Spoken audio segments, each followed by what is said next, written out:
வணக்கம் கடவுளூர் டிவி நேயர்கள் லட்சுமண அன்பு வணக்கங்கள். இப்போ நம்ம பார்க்க போகிறது வார ராசி பலன் 17ஆம் தேதியிலிருந்து 23ஆம் தேதி வரை எப்படி இருக்க போகுது நான் பார்க்க போகிறோம். ஸோ எப்போதும் சொல்கிறதான் லக்னத்துக்கு பாருங்கள், ராசிக்கு பார்ப்பதை விட லக்னத்துக்கு பார்க்க ரொம்ப பர்ஃபெக்டாக இருக்கும்.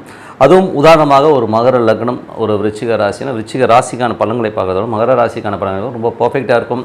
அதே மாதிரி வீடியோட ஃபஸ்ட்டு பொது பலன்கள், அதுக்கப்புறம் பார்த்திங்கன்னா தசாபுத்தி பலன்கள் இருக்கும். ஸோ தசாபுத்தி பலன்களில் உங்களுக்கு என்ன தசாபுத்தி அந்த நடக்குதோ அதையும் நோட் பண்ணி வச்சு பண்ணும்போது ரொம்ப பர்ஃபெக்டாக இருக்கும்.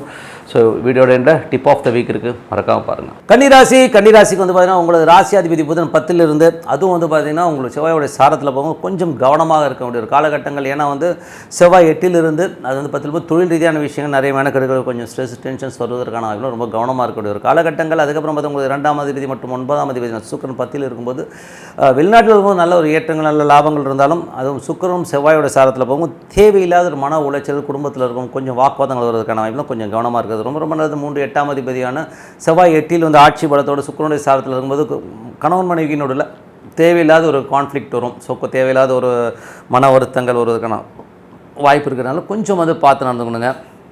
4ஆம் அதிபதியான குரு. ஸோ 4ஆம் அதிபதியான குரு பார்த்திங்கன்னா 9ல் இருக்கும்போது நல்ல வெற்றிகள் நல்ல லாபங்கள் நல்ல ஒரு சந்தோஷங்கள் வருவதற்கான வாய்ப்புலாம் ரொம்ப நல்லா இருக்குங்க. ஸோ அதெல்லாமே ரொம்ப சிறப்பான விஷயங்கள்.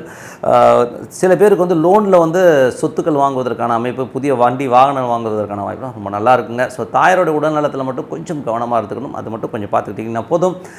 அதுக்கப்புறம் பார்க்கும்போது உங்களது 5ஆம் அதிபதி 6ல் இருக்கும்போது குழந்தைகளோட வெற்றி ரொம்ப நல்லா இருக்கும். குழந்தைகள் அயல்நாடு சென்று படிக்கிறதுக்கான யோகங்கள்லாம் ரொம்ப சிறப்பாக இருக்குது.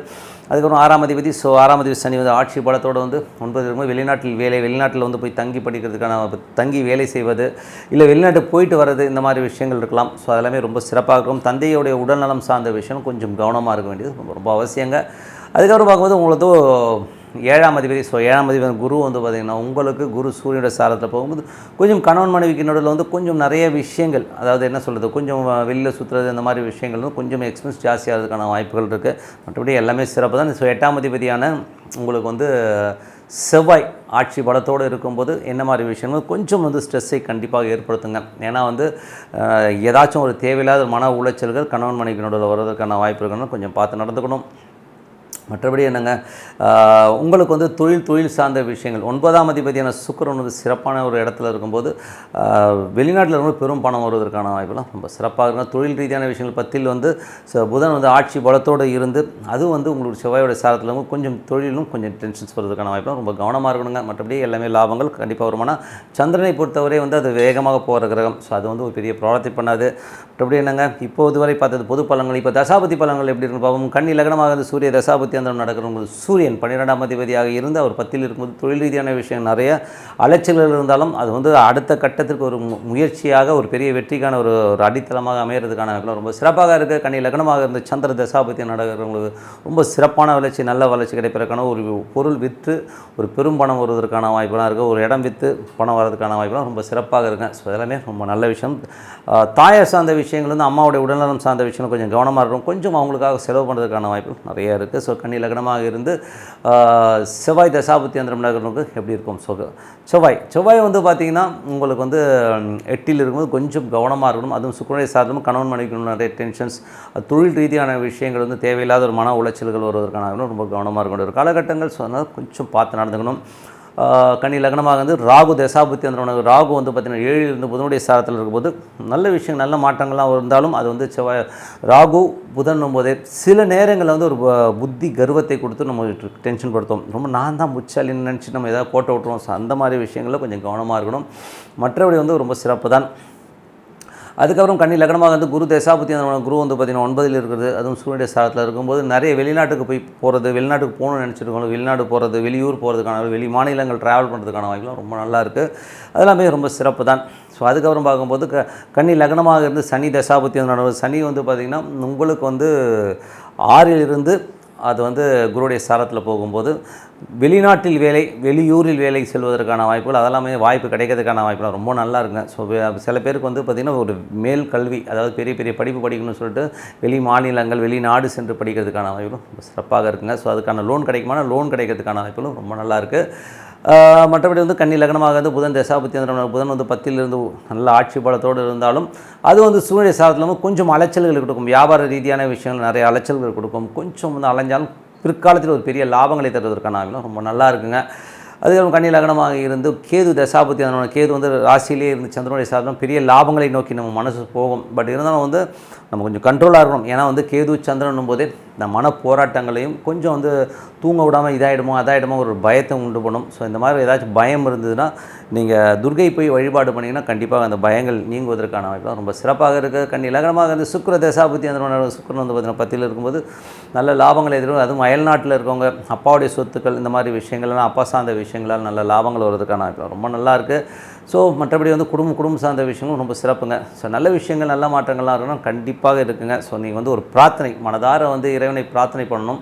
பிரார்த்தனை பண்ணும்போது கண்டிப்பாக அடுத்த லெவல் போகிறதுக்கான வாய்ப்புலாம் ரொம்ப நல்லா இருக்குங்க. ஸோ நல்ல விஷயம் நடக்க வாழ்த்துக்கள். Tip of the week. So tip of the வீக்கில் வந்து இப்போ நம்ம பார்க்க போகிறது வந்து ஆத்மகாரகன். ஸோ ஆத்மகாரகன்னா யாருன்னா ஒருத்தருக்கு வந்து இஷ்ட தெய்வம், எனக்கு வந்து இஷ்ட தெய்வமாக இந்த தெய்வத்தை வழிபட்டால் எனக்கு எல்லாமே கிடைக்கும் அப்படின்னு நினைக்கிறத பற்றி தான் நம்ம சொல்ல போகிறோம். ஸோ இது வந்து உங்களுக்கு ஜாதகத்தில் வந்து பார்த்திங்கன்னா ஒவ்வொரு கட்டம் இருக்குது. 12 கட்டம் இருக்குன்னு வச்சுப்போமே. இந்த 12 கட்டத்தில் வந்து 30 டிகிரி ஒரு கட்டமும். ஸோ இது வந்து ஒரு கணக்கு. ஸோ இப்படி இருக்கும்போது எந்த கிரகம் அதிகமான டிகிரி, இப்போ 30 பாகை இருக்குன்னா எது அதிகமான டிகிரி இருக்கோ அதுதான் வந்து உங்களுக்கு ஆத்மகாரகனாக வரும்.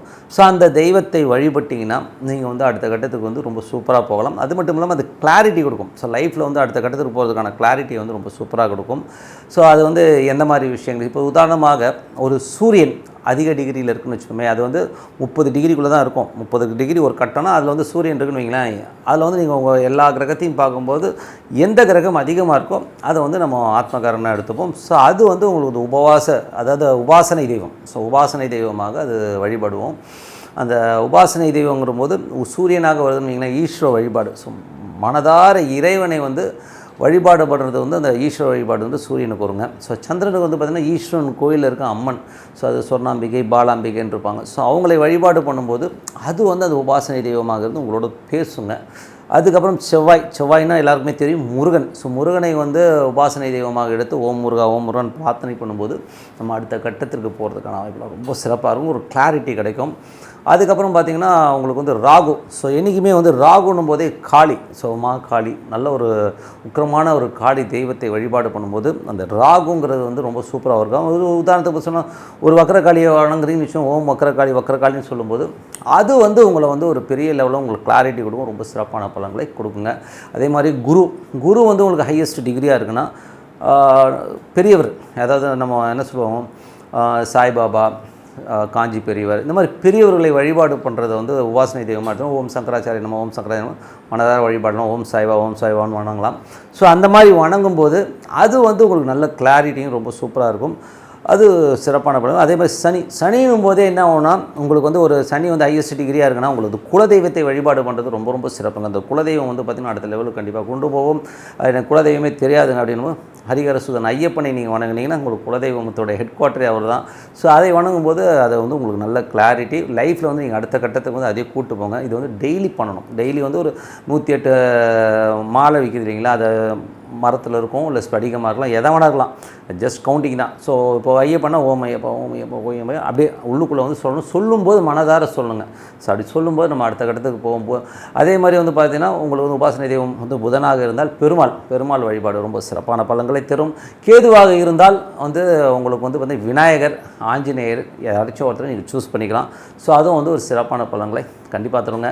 ஸோ இதை வந்து வழிபட்டு வாங்க. கண்டிப்பாக நம்ம வந்து அடுத்த லெவல் போகிறதுக்கான ரொம்ப சிறப்பாக. அதே வந்து சுக்கிரனாக இருந்தால் மகாலட்சுமி. ஸோ மகாலட்சுமி வந்து மனதார வழிபடுங்க. அது வந்து ஓம் மகாலட்சுமி வழிபடும்போது கண்டிப்பாக வந்து நல்ல கிளாரிட்டியை கொடுக்குங்க. ஸோ நல்ல விஷயங்கள் நல்ல மாற்றம்லாம் பிரார்த்தனை ரொம்ப அவசியங்க. நீங்கள் அந்த பிரார்த்தனை பண்ணுங்கள்.